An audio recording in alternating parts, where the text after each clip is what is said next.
Hello students, जैसा कि आप जानते हैं मैं S K Patel RIT public school दधपी साइंस का क्लास लेता हूं। तो आज हम लोग क्लास 10 के लाइट का रिफ्रैक्शन ऑफ लाइट, प्रकाश का अपवर्तन चैप्टर आज हम लोग पढ़ने जा रहे हैं। ये दूसरा चैप्टर है, प्रकाश का अपवर्तन, रिफ्रैक्शन ऑफ लाइट। तो आज हम लोग देखते हैं कि प्रकाश का अपवर्तन कैसे होता है। तो वीडियो देखने के पहले आप लोग लाइक, सब्सक्राइब और कमेंट जरूर करेंगे और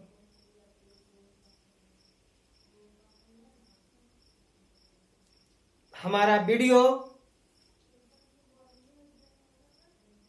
देख करके कमेंट करेंगे कि आपको कहीं कोई दिक्कत हो तो मैं पूरी कोशिश करूंगा कि उसे सुधार दूं। हमारा एक छोटा सा प्रयास है कि आप घर बैठे आराम से पढ़ सके, एकदम जस्ट आपको लगे कि हम क्लासरूम में बैठ करके पढ़ रहे हैं। तो आइए हम लोग देखते हैं प्रकाश का अपवर्तन, रिफ्रैक्शन ऑफ लाइट। तो प्रकाश का अपवर्तन क्या होता है? तो प्रकाश का अपवर्तन क्या होता है कि प्रकाश की किरण जब एक माध्यम से दूसरे माध्यम से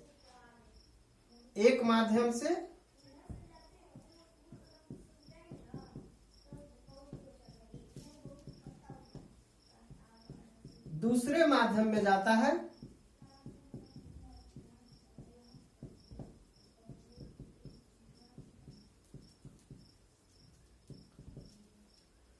तो अपने पथ से विचलित हो जाता है।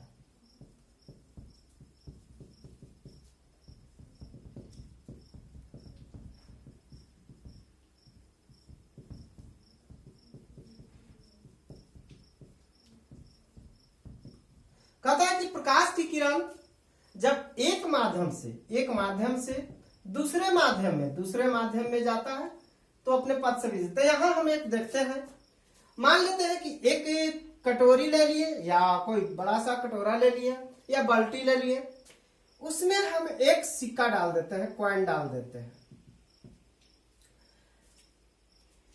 कॉइन डालने के बाद हम लोग क्या करते हैं कि इसको देखते हैं और पीछे की ओर मुड़ते हैं, यहां तक आते हैं जहां तक ये दिखना बंद कर दे। तो अब इसमें हम लोग पानी डाल देते हैं, पानी इसमें डाल दिए। तो हमने देखा कि सिक्का जो है देखने लगा। देखिए इसको ऐसे, ये जो प्रकाश की किरण है ये सीधा आ रही है, इधर एयर है और इधर वाटर है, पानी है। तो आप देख रहे हैं कि यहां पे माध्यम चेंज हो रहा है, यहां से माध्यम जो है, मीडियम चेंज हो रहा है। ऊपर में क्या है? एयर है, नीचे में क्या है? वाटर यानी पानी है। तो हम लोगों ने देखा कि प्रकाश की किरण जब जैसे ही पानी में आया वो तिरछे आ गया, यानी अगर ये हम ले पॉइंट इसको नॉर्मल डाल दें तो ये नॉर्मल की ओर मुड़ गया। किधर मुड़ गया? नॉर्मल की ओर मुड़ गया। यानी हम लोग देख रहे हैं कि अपने पथ, इसका पथ क्या होना चाहिए था? ये पथ होना चाहिए था, ये डॉट लाइन से है आपका, ये पथ होना चाहिए था। लेकिन इस पथ से ना जा करके ये कहां आ गया? इस पथ से आ गया, यानी अपने पथ से विचलित हो गया। यही हमारा कहता है प्रकाश का अपवर्तन, कि प्रकाश की किरण एक माध्यम से दूसरे माध्यम में जाता है तो अपने पथ से विचलित हो जाता है, यानी कि अपने रास्ता से भटक जाता है। इसी को हम लोग क्या कहते हैं? प्रकाश का अपवर्तन कहते हैं। इसी को हम लोग क्या कहते हैं? प्रकाश का अपवर्तन कहते हैं। बहुत सारे प्रयोग है, घर पे कर सकते हैं।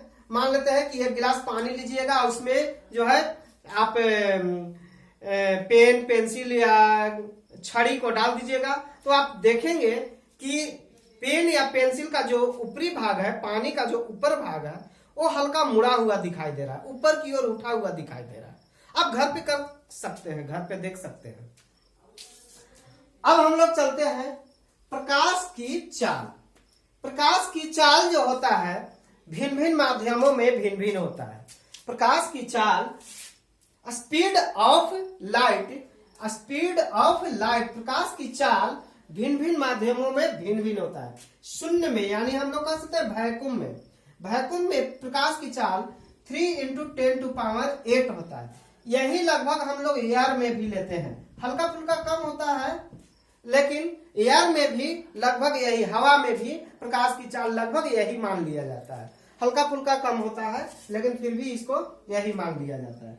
पानी यानी वाटर में प्रकाश की चाल होता है 2.25 × 10⁸ मीटर/सेकेंड। 2.25 × 10⁸ मीटर/सेकेंड।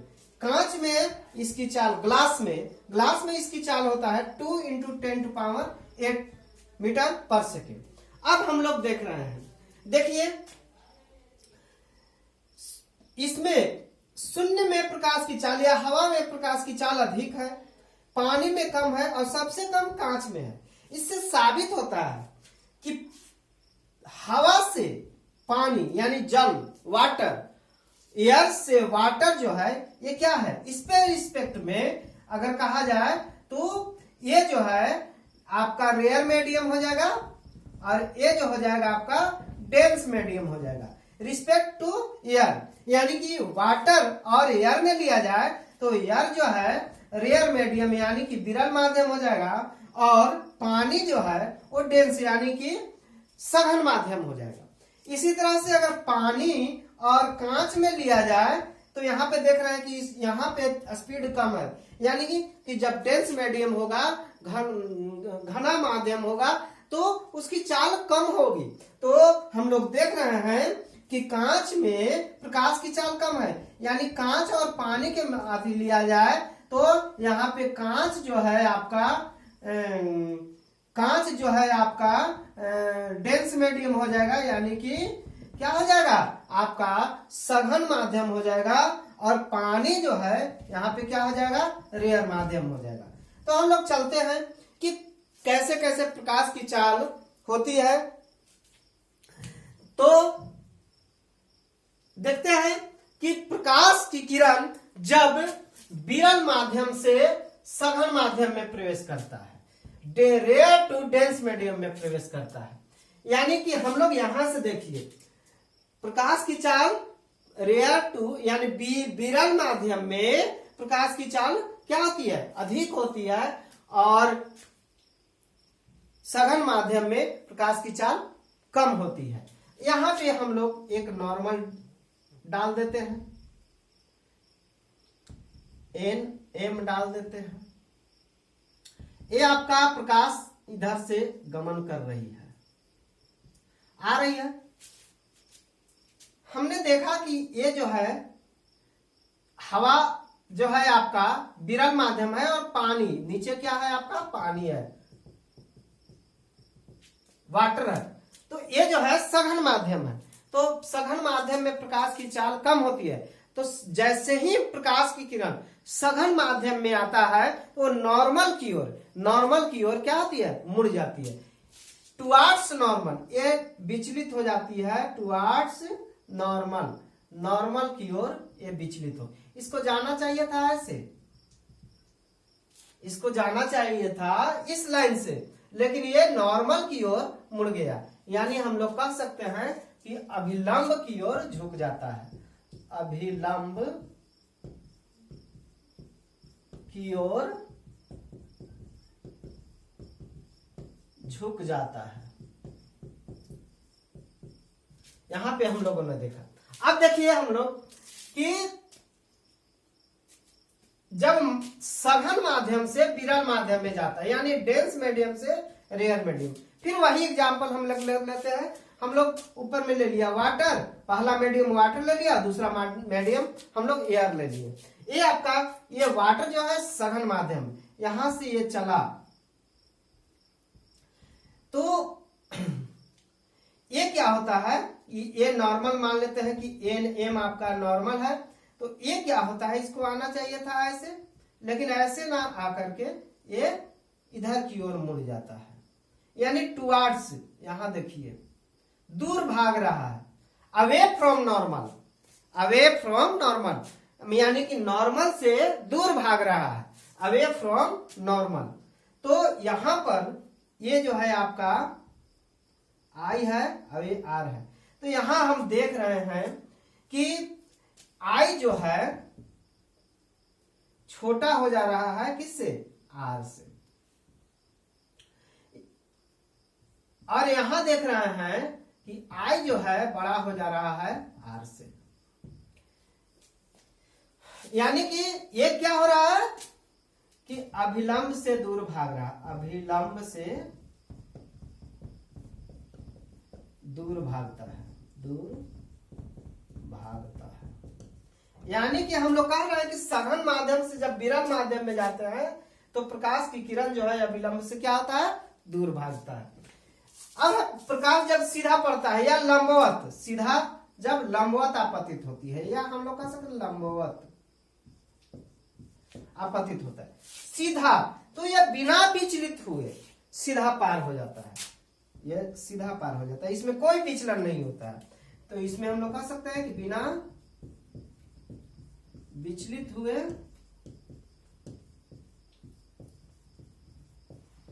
सीधा पार कर जाता है।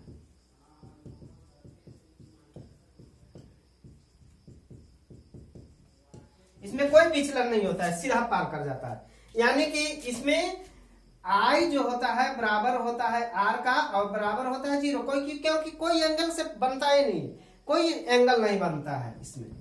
आई यानी आपतन कोण परावर्तन कोण के बराबर होता है, और वो कितना के बराबर होता है, 0 के बराबर होता है।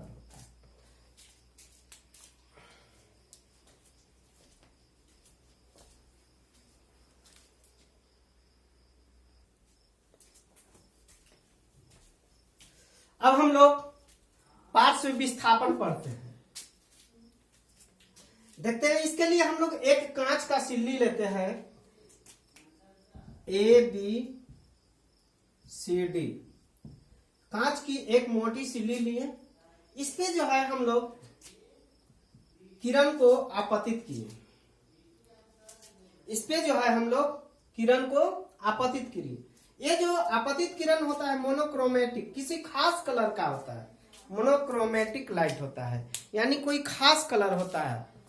जैसे व्हाइट कलर में 7 रंग है तो उसमें कोई खास कलर होता है, व्हाइट कलर ले लिए, वायलेट ले लिए, इंडिगो ले लिए, रेड ले लिए, येलो ले लिए, कोई खास कलर होता है। तो जब इस पे कांच की सिल्ली पे जब हम लोग आपतित करते हैं तो यहाँ पे देखिए हम लोग ये आपतित हुआ, यहाँ पे ये आपका नॉर्मल है। तो ये क्या होता है, कांच ये यहाँ तो एयर है, एयर है, अब ये क्या है, ग्लास है। तो देखिए एयर के तुलना में ग्लास क्या होता है, डेंस मीडियम होता है। एयर की तुलना में ग्लास यानी हवा की तुलना में कांच जो होता है क्या होता है, सघन माध्यम होता है, क्योंकि इसके कण जो होते हैं ज्यादा क्लोजली पैक्ड होते हैं। तो यहाँ पे इसमें प्रकाश की चाल क्या होंगे, कम होंगे। तो ये क्या हो रहा है, नॉर्मल की ओर मुड़ जा रहा है। यहाँ देखिए नॉर्मल की ओर, इसको जाना चाहिए था ऐसे, लेकिन ऐसे ना जाकर के ये नॉर्मल की ओर मुड़ गया, यहाँ पे मुड़ गया। अब जो है पुनः ये आपतित हो गया, तो इसको हम लोग आपतित किरण लिख दिए। पुनः यहाँ आ गया और यहाँ से ये बाहर निकल गया। तो यहाँ पे देख रहे हैं कि यहाँ पे तो आपका पुनः फिर ये क्या है, ग्लास है, और नीचे क्या है आपका, एयर है। जब बाहर निकला तो किरण किस में आ गया, एयर में, हवा में आ गया। तो यहाँ पुनः फिर देख रहे हैं कि यहाँ विरल माध्यम में आ गया। तो विरल माध्यम में तो प्रकाश की चाल क्या हो जाती है, तेज हो जाती है। तो ये क्या होता है कि जब ग्लास से एयर में आया तो यहाँ पे हम लोग देख रहे हैं ये नॉर्मल है आपका, और ये नॉर्मल से क्या हो रही है, दूर भाग, इसको आना चाहिए था ऐसे, तो ये ऐसे ना आकर के यहां से ये क्या हो रही है, दूर भाग जा रही है। तो ये जो एंगल बन रहा है इसको, इस एंगल को हम लोग कहते हैं इमर्जेंट एंगल, और इसको कहते हैं आपतन कोण, इसको कहते हैं परावर्तन कोण, अपवर्तन कोण, और इसको कहते हैं हम लोग क्या, निर्गत कोण। इसको क्या कहते हैं, निर्गत कोण कहते हैं। यहाँ पे देखिए आपतन कोण जो होता है, यहाँ आपतन कोण निर्गत कोण के बराबर होता है। यहाँ देखिए ये जो है अपवर्तन कोण, यहाँ ये, तो ये जो है यहाँ भी ये कितना हो जाएगा, आर हो जाएगा, यानी ये दोनों क्या हो जाएंगे, बराबर हो जाएंगे। जब ये दोनों बराबर हो जाएंगे तो ये दोनों भी क्या हो जाएंगे, बराबर, यानी कि आई जो है बराबर हो जाएगा ई का, यानी आपतन कोण बराबर हो जाएगा निर्गत कोण का। आपतन कोण यहाँ क्या हो जाएगा, निर्गत कोण का। चलिए अब हम लोग चले थे, इसमें हम लोग पढ़ने के लिए चले थे पार्श्व विस्थापन। तो यहाँ पे देखिए, जब यहाँ से ये किरण यहाँ इतना आना चाहिए था, लेकिन यहाँ से यहाँ न जा करके ये इतना विचलित हो गया, यहाँ से यहाँ तक। तो यहाँ से यहाँ तक यानी आपतित किरण और निर्गत किरण के बीच में जो लंबवत दूरी हुई, आपतित किरण और निर्गत किरण के बीच में, यानी कि इंसिडेंट रे और इमर्जेंट रे, इंसिडेंट रे और इमर्जेंट रे, आपतित किरण और निर्गत किरण के बीच में जो ये लंबवत दूरी हुई, इसी लंबवत दूरी को हम लोग क्या कहेंगे, पार्श्विक विस्थापन कहते हैं।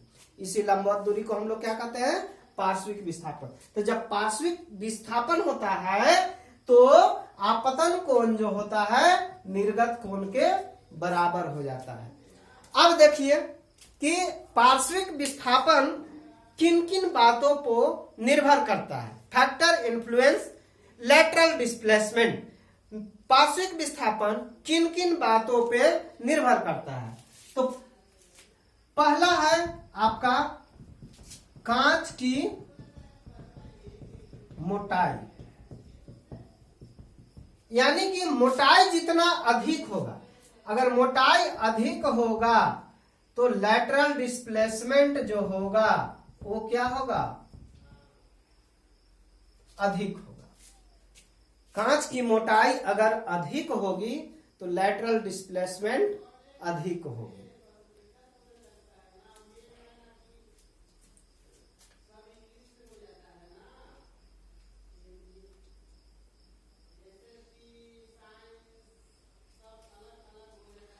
अब देखिए दूसरा कारण है घनत्व।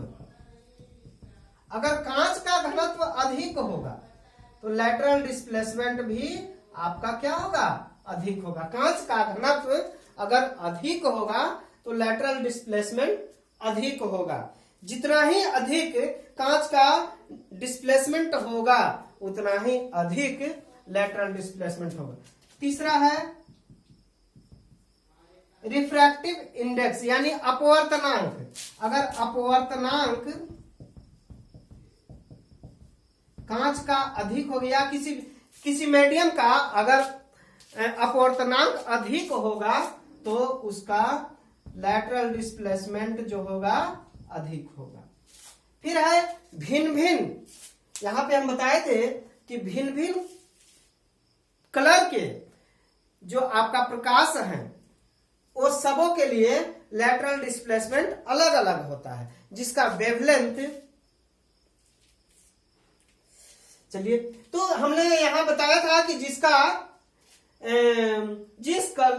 सभी कलर के लिए, सभी रंग के प्रकाश के लिए लैटरल डिस्प्लेसमेंट अलग अलग होते हैं। तो ये है आपका पार्श्विक विस्थापन। तो पार्श्विक विस्थापन हम लोग एक बार फिर से रिवीजन कर लेते हैं कि आपतित किरण और निर्गत किरण, यानी इंसिडेंट रे और इमर्जेंट रे के बीच का जो लंबवत दूरी होती है उसी को हम लोग क्या कहते हैं, पार्श्विक विस्थापन कहते हैं। आ गया ना समझ में पार्श्विक विस्थापन। तो इसको बढ़िया से समझने की जरूरत है पार्श्विक विस्थापन को।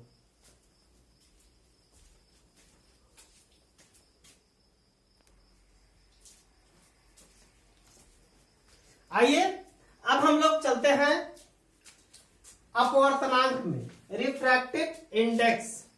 देखते हैं रिफ्रैक्टिव इंडेक्स को म्यू से या एन से सूचित करते हैं। रिफ्रैक्टिव इंडेक्स को किससे सूचित करते हैं? म्यू से या एन से सूचित करते हैं। तो अपवर्तनांक जो होता है शून्य में प्रकाश की चाल और उस माध्यम में प्रकाश की चाल, जिस माध्यम में प्रकाश गति कर रही है, जिस माध्यम में प्रकाश चल रही है, तो शून्य में प्रकाश की चाल और उस माध्यम में प्रकाश की चाल के अनुपात को क्या कहते हैं? अपवर्तनांक कहते हैं। शून्य में प्रकाश की चाल और उस माध्यम में प्रकाश की चाल के अनुपात को क्या कहते हैं? अपवर्तनांक कहते हैं। अपवर्तनांक यहाँ म्यू इक्वल टू होता है वेलोसिटी इन वैक्यूम, यानी शून्य में प्रकाश की चाल और वेलोसिटी इन मीडियम।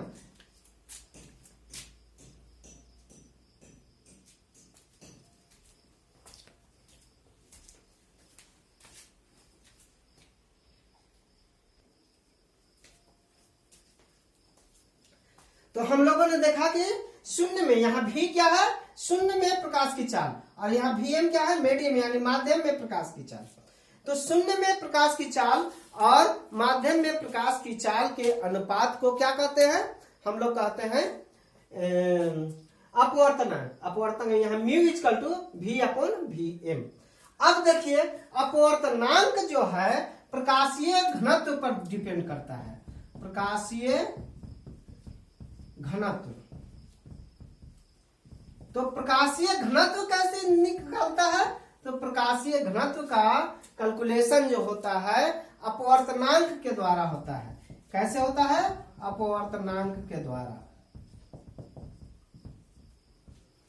यानी अपवर्तनांक क्या है? म्यू, यानी प्रकाशीय घनत्व को हम लोग किससे इंडिकेट करेंगे? म्यू से। तो हम लोगों ने देखा तो म्यू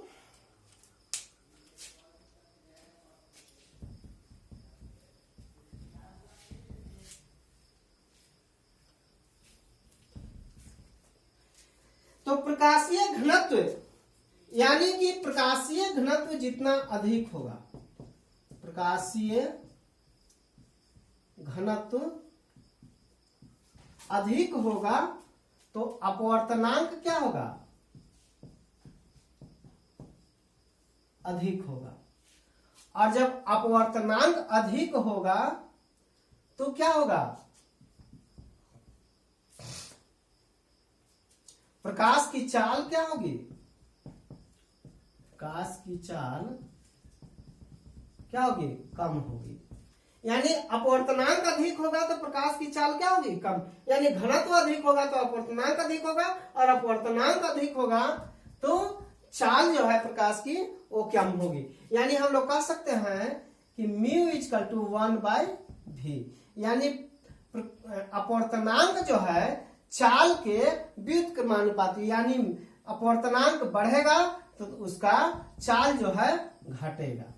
अब हम लोग आपेक्षिक अपवर्तनांक निकालते हैं। क्या निकालते हैं? आपेक्षिक अपवर्तनांक, यानी दो माध्यम की तुलना करते हैं। आपेक्षिक अपवर्तनांक एक दूसरे के अपेक्षा, आपेक्षिक अपवर्तनांक, relative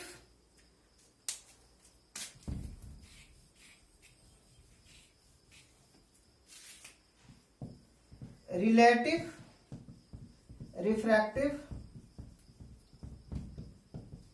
index. Relative refractive index हम लोग निकालते हैं। तो मान लेते हैं कि दो माध्यम है, एक माध्यम का अपवर्तनांक μ1 है और दूसरे माध्यम का अपवर्तनांक μ1 है। तो पहले माध्यम में प्रकाश की चाल जो है v1 है और दूसरे माध्यम में प्रकाश की चाल v2 है। तो यहाँ पे हम लोग देख रहे हैं कि ये यहाँ से चल रही है, तो ये सघन माध्यम है, तो ये नॉर्मल इसको जाना चाहिए था ये, यानी कि पहले की तुलना में दूसरा क्या है? सघन माध्यम। तो पहला जिसका माध्यम का अपवर्तनांक μ1 है उसमें प्रकाश की चाल कितना है v1, और जिस माध्यम का प्रकाश अपवर्तनांक μ2 है उस माध्यम में प्रकाश का वेग कितना है v2 है। तो देखते हैं हम लोग μ2 अपॉन μ1, μ2 अपॉन μ1 बराबर क्या हो जाएगा अपोजिट हो जाएगा। तो यानी हम लोग का हो जाएगा v1 अपॉन v2, यानी कि ये क्या हो जाएगा अपोजिट हो जाएगा। तो ये है आपका। और अगर हम लोग ऐसे निकाल सकते हैं कि अगर μ2 निकालना है तो पहले के रिस्पेक्ट में तो इधर 1 लिख देंगे, यानी पहले दूसरे माध्यम का अपवर्तनांक पहले की अपेक्षा दूसरे माध्यम ऐसे लिखा हुआ मिलेगा, उसका मतलब होता है कि दूसरे माध्यम का अपवर्तनांक पहले की अपेक्षा वो कितना हो जाएगा v1 अपॉन v2, ये आ जाएगा। और अगर पहले माध्यम का निकालना है तो दूसरे की अपेक्षा ये हो जाएगा v2 अपॉन v1। अब हम लोग कोई एग्जाम्पल लेकर के देखते हैं, कोई एक एग्जाम्पल ले लेते हैं।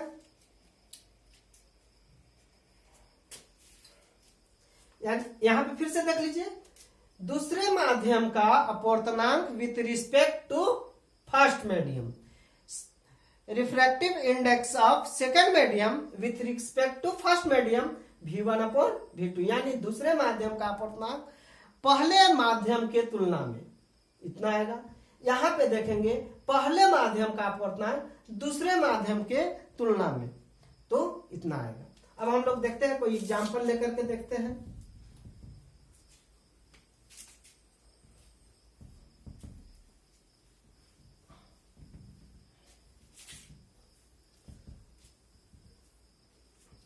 मान लेते हैं कि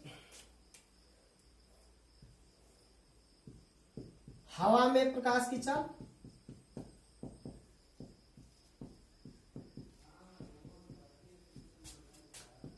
3 × 10⁸ मीटर पर सेकेंड है, और कांच में प्रकाश की चाल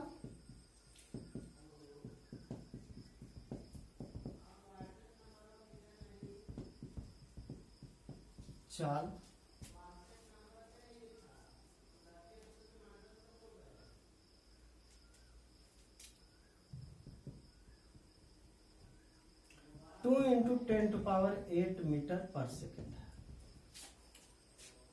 तो हमको निकालना है म्यू जी रिस्पेक्ट टू ए बराबर व्हाट। तो हम लोग को यहाँ जी क्या है ग्लास यानी कांच में प्रकाश की चाल, और ये क्या है एयर हवा में प्रकाश की चाल, यानी ए म्यू जी इक्वल टू हो जाएगा v1 भी ए अपॉन भी जी बराबर हो जाएगा भी ए कितना है तो हो जाएगा 3 × 10⁸ मीटर पर सेकेंड, और ये हो जाएगा 2 × 10⁸ मीटर पर सेकेंड। मीटर पर सेकेंड से मीटर पर 10 से 10 ये आ गया 3/2 बराबर आ जाएगा 1.5, यानी कि ग्लास का हवा के तुलना में अपवर्तनांक कितना हो गया 1.5। ए म्यू जी इक्वल टू हो जाएगा 1.5, यानी हम लोग यहां से ये भी कह सकते हैं कि ग्लास कांच जो है हवा के तुलना में इतना अधिक क्या है सघन है, डेंस है। हवा के तुलना में ग्लास जो है इतना अधिक क्या है डेंस है। इसी प्रकार से किसी भी मीडियम का अपवर्तनांक निकालना होगा, विथ रिस्पेक्ट टू दो माध्यमों का निकालना होगा, तो आप इस फॉर्मूला का प्रयोग करके और निकाल सकते हैं। धन्यवाद। आज का वीडियो में इतना ही। आगे हम लोग पढ़ेंगे प्रिज्म के बारे में पढ़ेंगे और लेंस के बारे में पढ़ेंगे। Thank you. तो आप फिर से एक बार मैं कह देता हूं कि वीडियो अगर आपको अच्छा लगेगा तो आप लोग लाइक सब्सक्राइब जरूर करेंगे, साथ में कमेंट भी करेंगे। धन्यवाद।